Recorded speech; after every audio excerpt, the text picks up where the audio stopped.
पांढरी शुभ्र मऊ लुसलुशीत रुमाली रोटी अगदी झटपट बनवून होणार आणि रोटी कडक सुद्धा पडणार नाही। लहानपासून मोठ्यांपर्यंत रुमाली रोटी सर्वांनाच आवडते आणि हॉटेलमध्ये तंदुरी रोटी बरोबरच रुमाली रोटीला सुद्धा सर्वात जास्त डिमांड असते। घरी ज्यावेळेस पनीर मसाला किंवा काजू करी आपण बनवत असतो त्यावेळेस मुलं रुमाली रोटी सुद्धा मागत असतात। तर चला झटपट रेसिपीला सुरुवात करूयात। जनरली रुमाली रोटी मैद्यापासून बनवली जाते, मात्र मैद्यापासून बनवलेली रोटी बराच वेळेस कडक होत असते, म्हणून मी ते अर्धा कप मैदा आणि अर्धा कप गहूचं पीठ गाळून घेतलेलं आहे। अतिशय मऊसूत अशी आपल्याला रोटी बनवायची आहे, त्याच्यामुळे पीठ आपल्याला गाळूनच घ्यायचं आहे। मैदा चालत नसेल तर 1 कप गहूचं पीठ आणि 1 चमचा मैदा वापरला तरी चालेल। चवीनुसार मीठ टाकलं, आवडत असेल तर याच्यामध्ये 1 चमचा साखर टाकू शकता आणि ते थोडं थोडं दूध टाकून पीठ मिक्स करून घेतलेलं आहे। रूम टेम्परेचरचंच दूध घेतलेलं आहे। दुधामुळे पीठ मऊसूत होतं आणि रुमाली रोटीला चवसुद्धा खूप छान येते। इथे अर्धा कप दूध लागलेलं आहे। पीठ मळून झाल्यानंतर चमचाभर तेल टाकायचं आणि 4 ते 5 मिनटं या पिठाची मालिश करून घ्यायची आहे। या पद्धतीने पीठ मळून घ्यायचं म्हणजे पीठ चांगलं मऊसूत होतं आणि रोटीसुद्धा चांगली नरम होण्यास मदत होते। इथे या पद्धतीने पीठ मळून घेतलेलं आहे। चपातीच्या पिठाप्रमाणे हे पीठ मळायचं आहे, खूप कडक करायचं नाही, नाहीतर रोटी भरपूर अशी कडक होईल। पीठ मळल्यानंतर वरच्या साईडने त्याला तेल लावायचं आणि 15 ते 20 मिनटं हे पीठ झाकून ठेवायचं आहे। मी इथे 20 मिनटं पीठ झाकून ठेवलेलं आहे आणि बघा 20 मिनटानंतर अतिशय मऊसूत असं पीठ तयार झालेलं आहे। आता पुन्हा इथे अर्धा मिनटं ते 1 मिनटं पीठ मळून घ्यायचं आणि याचे समान भाग करून घ्यायचे आहेत। इथे बघा आता पीठ अतिशय मऊसूत झालेलं आहे आणि एकदम स्मूथ असं टेक्स्चर या पिठाला आलेलं आहे। एक साईडचे समान भाग करून घेतले। आता मला इथे छोट्या छोट्या रोट्या बनवायच्या आहेत, म्हणून मी 5 समान भाग करून घेतलेले आहेत। मोठ्या बनवायच्या असतील तर 4 भाग केले तरी चालतील। आणि बघा अतिशय मऊसूत अशा लाट्या तयार झालेल्या आहेत। पीठ जेवढं मऊसूत होणार आहे तेवढीच रुमाली रोटी सुद्धा नरम होणार आहे। एक लाटी घेतलेली आहे आणि बाकीचं पीठ झाकून ठेवायचं। आता बघा आतल्या साईडला या पद्धतीने पीठ टक करायचं आणि थोडा थोडा मैदा टाकत पीठ लाटून घ्यायचं आहे। लाटताना खूप सुद्धा मैदा टाकायचा नाही, अतिशय थोडा थोडाच मैदा टाकायचा। खूप मैदा जर वापरला तर रोटी कडक होण्याची शक्यता आहे। पोळपाटला जर पोळी चिटकत असेल तरच मैद्याचा वापर करायचा किंवा तशीच लाटली तरी चालेल। आता बघा मी या पद्धतीने पोळी लाटून घेतलेली आहे। रुमाली रोटी आहे म्हणजे रुमालाप्रमाणेच आपल्याला पातळ ही पोळी करायची आहे आणि बघत असाल कुठेही पोळपाटाला पोळी चिटकलेली नाही।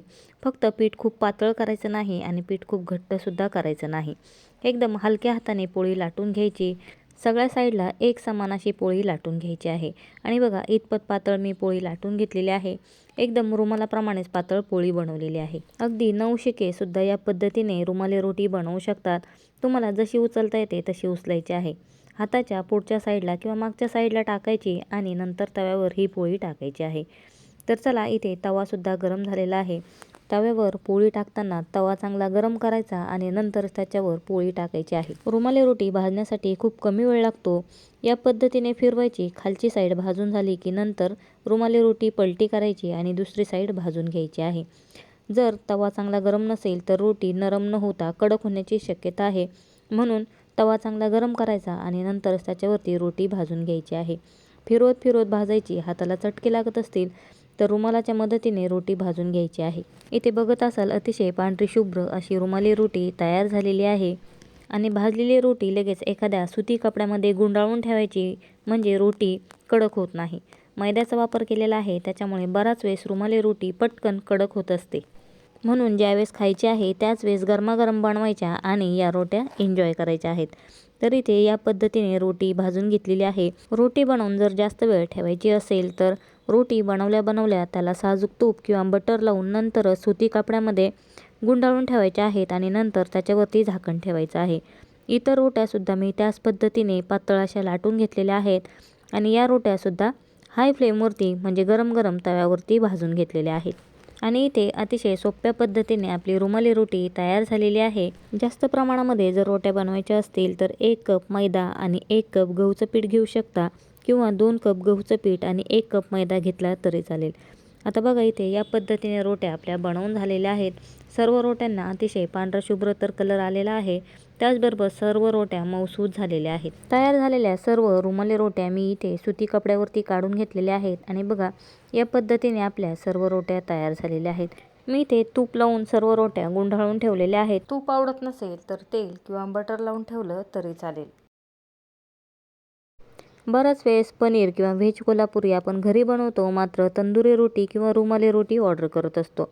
या पद्धतीने रोट्या नक्की ट्राय करून बघा. फक्त रोटी गरमागरम तव्यावरती भाजायची आणि पटकन सुती कपड्यामध्ये गुंडाळून ठेवायच्या आहेत. म्हणजे अतिशय मऊसूत अशा रोट्या तयार होतात. तर इथे बघत असाल रोटी एकदम मऊसूत झालेली आहे आणि रोट्यांना कलरसुद्धा खूप सुंदर आलेला आहे. मी ते छोट्या साईजच्या बनवल्या, तुम्ही मोठ्या साईजच्या बनवल्या तरी चालतील. तूप किंवा बटर लावल्यानंतर लगेच सुती कपड्यामध्ये गुंडाळून रोट्या झाकून ठेवायच्या आहेत.